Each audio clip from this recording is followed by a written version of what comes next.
Qui fait les petites lumières. Je les ai mises, j'ai jamais eu l'occasion de les utiliser. Je me suis dit, bordel, peut-être comme on fait une vidéo un petit peu spéciale, race de youtubeur, 5 crédits en plus. Quand on fait une vidéo un petit peu spéciale, why not? Why not après tout?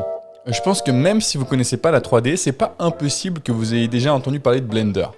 Blender, c'est un logiciel de modélisation, un des logiciels de modélisation les plus connus au monde. Il y a énormément de gens qui l'utilisent et pourtant c'est un logiciel qui est très clivant dans le sens où ça a vraiment créé deux camps, les fadas de Blender et ceux qui ont tendance un peu à le détester. Aujourd'hui, on va se demander pourquoi en fait, pourquoi il y a des gens qui détestent Blender, pourquoi il y a des gens qui l'adorent. On va rentrer un peu dans un camp, rentrer un petit peu dans l'autre et je donnerai évidemment mon avis perso. C'est parti, ça commence, c'est y part.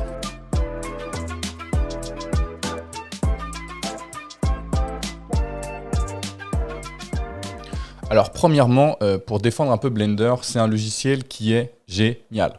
Franchement, si vous n'êtes pas d'accord avec ça, pour moi, il y a deux possibilités. Soit vous avez un workflow très précis, tellement précis que peut-être Blender ne s'accorde pas avec votre workflow ou bien il n'est pas très fort dans ce que vous cherchez précisément et du coup ça ne correspond pas à ce que vous cherchez et du coup c'est pas pour vous. Deuxième possibilité, c'est que vous êtes un peu de mauvaise foi. Parce que franchement, Blender, c'est un logiciel qui, a priori, a tout pour plaire. Je l'ai déjà dit beaucoup de fois, mais en 3D, moi, j'estime qu'il y a 3 grandes étapes, la modélisation, le texturing et le rendering. Et franchement, on peut faire les 3 choses dans Blender, même si à la base, c'est surtout de la modélisation. Et les 3 choses se tiennent bien. Le soft a plein de features qui sont cool. Il y a plein de choses qu'on peut faire très sympas. Il suffit de voir, il y a plein d'artistes qui font des choses géniales. Allez voir ce que fait Livy Queens avec peu de choses, peu de texturing, etc. Elle arrive à faire des rendus qui sont géniaux. Elle a toujours des bonnes idées. Là, je parle de choses un peu stylisées, mais vous pourrez voir qu'il y a des rendus qui sont vraiment de qualité pub, des qualités professionnelles, des FX. Des films d'animation qui sont faits sur Blender, donc ça je pense qu'on peut pas nier, c'est un bon soft. Même il y a d'autres choses qui le rendent bon, je veux dire, c'est un soft qui est régulièrement mis à jour. La dernière feature en date, la dernière mage, elle rajoute le grooming. Le grooming c'est en gros modéliser du poil ou de la fourrure, c'est quelque chose qui est assez complexe généralement, mais qui a des résultats qui peuvent être très cool. Par exemple, ça va être faire la chevelure d'une personne ou alors faire le poil d'un animal, d'un ours, etc. Comment est-ce qu'il est en bataille le poil? Est-ce qu'il est lissé? Est-ce qu'il... Je sais pas, plein de choses. Et ça, c'est vraiment cool. Ça a l'air très bien. Je n'ai pas encore pu le tester personnellement. J'ai vraiment commencé à utiliser Blender en cette année 2023, donc ça fait pas très longtemps. Mais je trouve qu'on peut pas nier que c'est vraiment très chouette. Même en parlant de features, je m'en souviens encore de la feature Grease Pencil. Bon, alors ça, je m'en souviens pas vraiment. Peut-être qu'elle est pas très neuve et qu'elle date depuis un certain temps. Et pour moi, c'est incroyable ce que les gens sont capables de faire avec ça. Intéressez-vous peut-être un peu à l'artiste D12 qui fait vraiment des trucs, on dirait de l'animation, mais en 3D. C'est vraiment du Adventure Time dans Blender. Perso, j'adore. Il faut vraiment que je me mette à comprendre comment ça marche, Grease Pencil. Il faut qu'on le fasse en live parce que ça a l'air trop bien. Et en plus, c'est vraiment trop le style graphique que j'adore. Donc, il faut qu'on fasse ça en live nous aussi. En plus de ça, je trouve que c'est un soft qui est plutôt instinctif. Pour avoir utilisé pas mal de soft 3D, je les ai évidemment pas tous essayés parce qu'il y en a vraiment beaucoup, mais pour le coup, je trouve qu'il est franchement dans le top 3, top 4 des plus instinctifs, quoi. Je trouve que les shortcuts sont instinctifs. Si vous voulez travailler les UV, il y a un icône UV. Si vous voulez travailler le texturing, il y a un icône texturing. Franchement, les choses sont assez bien classées. Donc a priori, là-dessus, c'est nickel. Mais pour moi, le gros atout de Blender, c'est le fait qu'il est gratuit. Alors peut-être vous direz, bon, il est gratuit, mais ça gage en rien la qualité du soft, et là-dessus, vous aurez 100% raison. Mais il faut vous rendre compte que la 3D, ça coûte très très cher. Et même s'il y a une normalité là-dedans, parce que les logiciels professionnels, c'est des logiciels qui sont utilisés par Disney, qui sont utilisés par Marvel. Je veux dire, Thanos, il est littéralement né sûrement dans Maya. Vous voyez ce que je veux dire? C'est un truc de fou. Donc évidemment que ça a un prix, et surtout les gens qui payent ces softs, c'est les studios qui peuvent se le permettre. Et du coup, je comprends les studios qui le font payer à prix cher. Mais en tant qu'indépendant, ou en tant que freelance, en tant que petit studio, les prix, c'est une dinguerie. Rendez-vous compte, Maya, qui est un des logiciels les plus utilisés dans le monde de la 3D, qui est très fort pour l'animation, très fort pour le modeling. Bref, on va pas rentrer dans les détails, mais de tête, il me semble c'est genre 250 balles par mois. C'est une dinguerie. Et si vous voulez l'acheter à l'année, c'est genre 2800. Enfin, c'est vraiment des prix que la plupart des gens ne peuvent pas se permettre.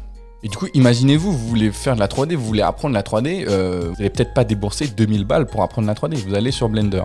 Et je pense que du coup, c'est sa gratuité qui, en soi, est un point fort de fou, qui fait que les gens le détestent. Laissez-moi développer.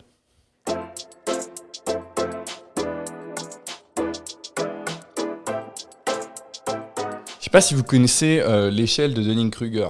Je suis trop pas un expert, je veux pas faire le psychologue machin truc, c'est juste que j'adore ce concept parce que je pense qu'on peut tous s'y voir là-dedans. En fait, c'est une échelle qui fait d'abord une grande montée, une grande descente et après fait une montée plus calme. Très mal expliqué, mais c'est pas grave. En fait, c'est l'échelle des connaissances et de confiance en soi.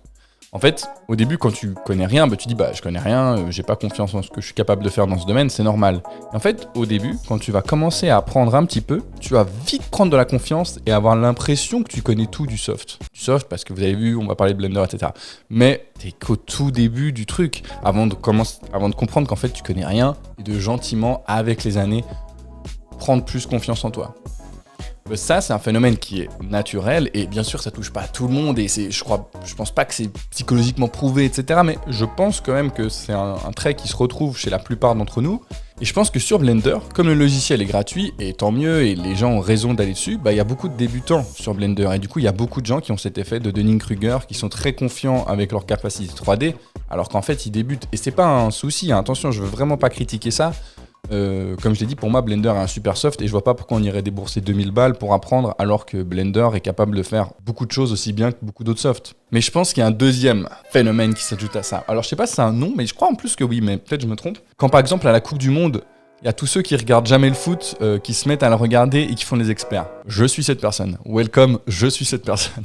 Ça, c'est toujours un truc que les pros de foot détestent, vous voyez. Les fadas de football, les hardcore fans détestent. Et je crois qu'ils ont un nom pour ça, mais bref. Et du coup, je pense que c'est un phénomène naturel d'avoir un petit peu de haine face aux nouveaux arrivants qui estiment comprendre tout alors que en fait eux sont là depuis longtemps. Il y a peut-être une impression d'être je sais pas, peut-être l'impression qu'on leur vole leur truc. Je pense qu'il y a quelque chose comme ça, l'impression qu'on leur vole. Ouais, je pense qu'il y a ça, l'impression qu'on leur vole quelque chose. Je pense que c'est deux phénomènes.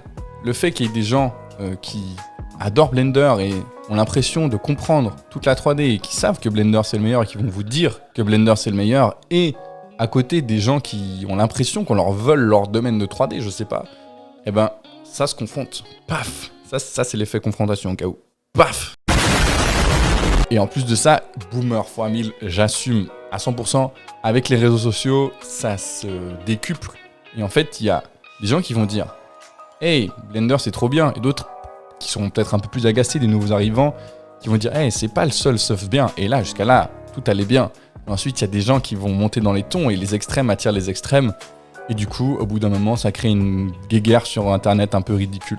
J'ai l'impression qu'en vrai, ça peut se mettre à plein de trucs. C'est pas un phénomène que Blender, en fait. C'est pas un phénomène de 3D. J'ai l'impression que beaucoup de fois, ça se passe comme ça. Et attention qu'on soit clair, il y a plein de gens qui prennent cette guéguerre comme une blague. Et ils ont raison, hein. En fait, beaucoup de fois, c'est juste charrier les gens. Mais il y a toujours des gens un peu bêtes qui vont prendre le truc trop loin. Et je pense, en vrai, c'est une minorité. Mais on en entend beaucoup parler, donc c'est un peu Android Apple, vous voyez ce que je veux dire, il y a un peu de ça, il y a des gens qui prennent ça comme une blague et ils charrient les gens qui ont des iPhones, et il y a des gens qui prennent le truc trop au sérieux et qui vont dire « Mais pourquoi t'as un iPhone et pourquoi t'as... » Ça c'est insupportable, qu'on soit d'accord.